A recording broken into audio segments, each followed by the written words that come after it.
After Eric Richins confronted his wife Kouri in September 2020 for stealing over $500,000 from him, $514,346 to be exact, like I said, Eric did some things to protect himself. And one of the things that Eric did was he saw an estate planner.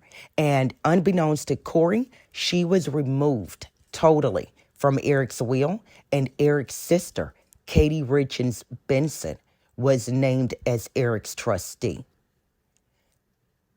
So Eric doesn't want to leave the home. He doesn't want immediately to file for divorce because, like I said, Eric wanted his 3 sons to grow up in a nuclear family with their family intact. But what Eric didn't know is that between 2015 and 2017, Kouri purchased at least 4 different life insurance policies on Eric, totaling about $1.9 million. If Eric were to die, that was the payout. And if you believe the state, then you have to wonder, did Kouri Richins start plotting her husband's murder just 2 years into the marriage? They were married in 2013, and Kouri purchases 4 life insurance policies 2015 to 2017. So Kouri, if you remember, she is a realtor. She buys properties and she flips them. And Kouri had a housekeeper for her residential properties, a woman named Carmen Marie Lauber. And Carmen Marie Lauber is in her early 50s, and she's a convicted drug dealer. And she was picked up by investigators for violating a 2021 court order for first-degree drug dealing. And when Carmen was picked up, she confessed to police that she sold Kouri 2 batches of fentanyl, 15 to 30 fentanyl pills on 2 different occasions, 1 month approximately before Eric Richins' death. And according to Carmen Marie Lauber, she charged Kouri $900 on both occasions. So about $1,800 for 15 to 30 fentanyl pills. So Carmen is not indicted in this case. She's wearing an ankle bracelet in one of the last photos I saw of her, but reportedly it has nothing to do, that ankle bracelet, with the murder of Eric Richins.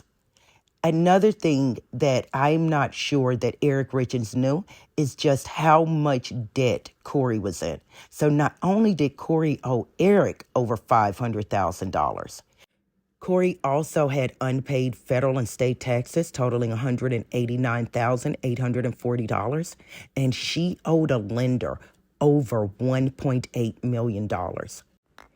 Okay, so if you believe Carmen, the housekeeper for Kouri's residential properties, then you believe that Kouri is sitting on up to 30 fentanyl pills about a month before Eric Richins dies. March 3rd, Kouri has a conversation with tax officials and the lender by telephone. And you got to wonder, right?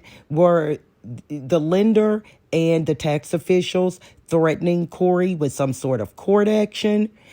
Did Kouri promise her creditors some sort of payment, within the next few weeks or the next 30 to 60 days? I really, really, really would love to know what went on or what was said in the conversation between Kouri and her creditors, the IRS and this lender.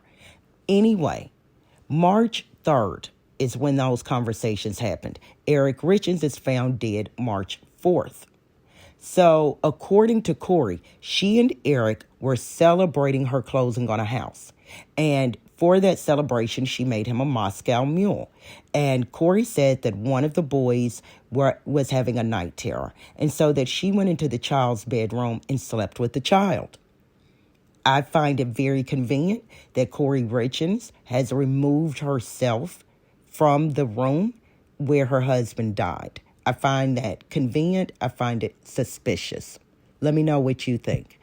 So according to the state, There was no celebration of a closing of a house, that actually the couple was arguing over money, that Kouri wanted to flip a $2 million house, and that she and Eric were arguing about this. And keep in mind, according to the family attorney, Eric is considering divorce.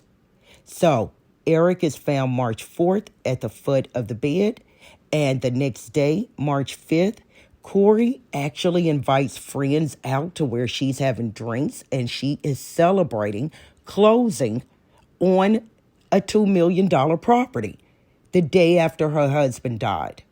Now, March 6th, Kouri has hired a locksmith. She wants inside of Eric's safe. And Eric's sister, Katie Richins Benson, shows up and tells Kouri that she has no right to open Eric's safe, and that she has no rights to the contents in that safe, which it was reportedly a little over $100,000 in cash, because it is she, Katie Richins Benson, who is Eric's trustee and not Kouri. Now, according to the people who were there, Kouri went into a rage and she struck Eric's sister Katie in the face. And I do believe that she went into a rage, because I think that up until that moment, she had no idea that she had been removed from Eric's will. And to have $100,000 in cash in that safe, and she's being told that she can't access it, I do believe that Kouri went into a rage. Well, Kouri was charged with assaulting Katie Richins Benson. She pleaded no contest to a Class B misdemeanor. So we can put that to bed.